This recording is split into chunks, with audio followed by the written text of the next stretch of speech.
Welcome back to the Runpreneur vlog, and today we're going to be talking about if you want to be a millionaire, don't sleep when you shouldn't.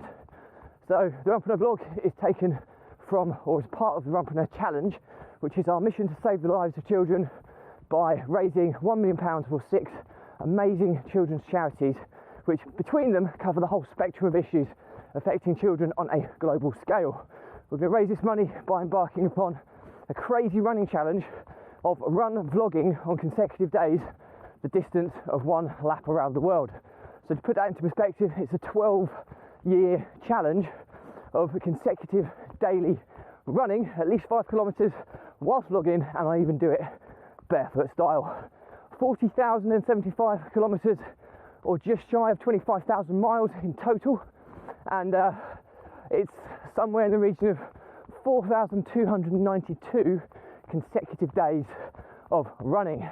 So pretty epic. If you want to find out how to support the challenge, please go to the links in my bios or check out the website challenge.runpreneur.co, and let's get started.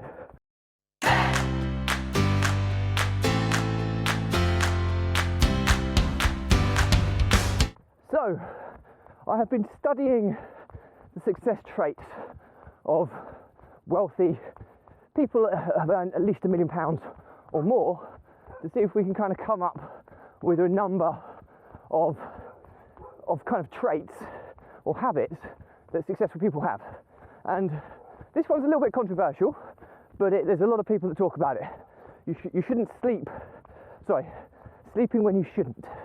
Okay, that's the habit. Okay, that we need to avoid. And what we mean by this is not taking, you can interpret this in many different ways, because there's a lot of people that talk about getting up crazy early. You probably hear about the 5 a.m. club. Now, I try to copy as many of these traits as possible, but I'm just not an early bird. So getting up at 5 a.m. doesn't do anything for me. I'd be up, I'd be groggy, I'd struggle to get going, and it would probably be a waste of my time and my productivity levels. So I'll often work a little bit later. But I think the mantra here is not sleeping when you shouldn't. It's not spending time in bed when you don't need to be. So getting the optimum amount of sleep that you need to operate, but not crazy additional hours of sleep. So a prime example is a lot of people lie in quite late. Some people, randomly, I actually know some people that will sleep into the late morning. Now those late morning hours are critical to getting off on the right foot. So I'm no early bird by any stretch, but I'm regularly out for my run. I mean, it's 8 o'clock this morning. I'm regularly out for my run between 8 and 8:30 every morning. So I'm back by 9:30, and I start work at 10. Okay, but this time invested in the first hour of most people's working day has been invested for me in exercise, which is so critical for me maintaining a high level of productivity, because it kickstarts my metabolism, it kickstarts my positive endorphins, it puts me from a potentially negative state of mind into a positive state of mind, and the knock-on effect is fairly profound in terms of my productivity over the course of time. So that's what works for me. Just bear with me a second, I'm just going to run past somebody. So, 1 second.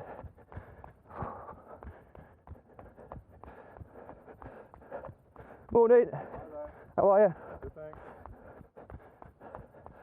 So hopefully that dog behind us doesn't savage me. I can't see, but you probably can. But anyway, so you've got to find the routine that works for you. And occasionally as well, I've been known to have, a less than 30-minute nap in the afternoon, normally at some point after lunch when I get a bit sluggish, just to kickstart myself again and to continue that productivity levels into the late afternoon. But I won't have crazy long lie-ins, and I won't sleep really early at night either. That's the other thing. I know that my optimum amount of sleep I need is between 7 and 7.5 hours a night. I've tested this, so I know. So whether I go to bed slightly later and get up slightly later, or do I go to bed slightly earlier and get up slightly earlier, I know that that's my optimum amount of sleep that I need. So it's a little bit controversial, because really this habit was created to promote waking up and getting up early. But I don't follow this, and I'm not afraid to say it. I'm not an early bird. Even if I got up at 5 a.m. went for my run at 5 a.m. in the morning, I think I'd probably find it a lot harder to get myself out the door running at 5 a.m. in the morning than I do at 8:30. I'm into a habit, it works for me, and my productivity levels have skyrocketed. So hopefully I've explained what we mean by sleeping when you shouldn't and how to avoid that habit. I've hopefully explained the underlying reasons behind it, is that most successful people will get ahead of the game in the morning. I get ahead of myself in that I've been out and exercised. It's part of my routine. It supercharges my productivity levels, okay, before I start. If I started work and went running later, I'd be sluggish in those early hours. So I like to think that I catch up productivity-wise with people who start early by giving myself an exercise productivity boost in the morning. So the idea behind it is get ahead of the game in the day, and then you're not going to eat into family time later or personal time later, and you can maintain, if you get that consistency compounded over the course of time, you can get huge productive results. So why should you do this? Well, a little bit of it's controversial, as I said, because I don't follow this, but many successful people do, is success leaves clues. A lot of successful people are early risers and get ahead of the game in the day, but I don't, and I don't feel that I've been impeded upon in a negative way, any way, shape or form. The one thing that many successful people do is they always find time for exercise, and that's what I'm doing with my routine, and that gives me that productivity boost that I need. So you should follow this because success leaves clues. I've given you a slightly contradicting viewpoint on this habit that you should avoid if you want to become a millionaire, but I'll let you interpret it and test what works for you. So I'd leave this by saying that test, measure what works for you. A, test and measure how much sleep you need, so you know how much optimal sleep you need. B, test the early starts. I have tested them and they didn't particularly work for me, but that's not to say they won't work for you. So test the early morning starts, see if it works. Integrate exercise into your day at some point. Okay, I prefer early in the morning because it kickstarts my day. Others will do it later in the day when they have an energy lull. Again, you've got to find the routine that works for you, and hopefully it will kickstart your productivity levels that will compound over time and take you to whatever success looks like to you. So that's pretty much it for me today. Any questions, drop me a comment, I'll respond to every one.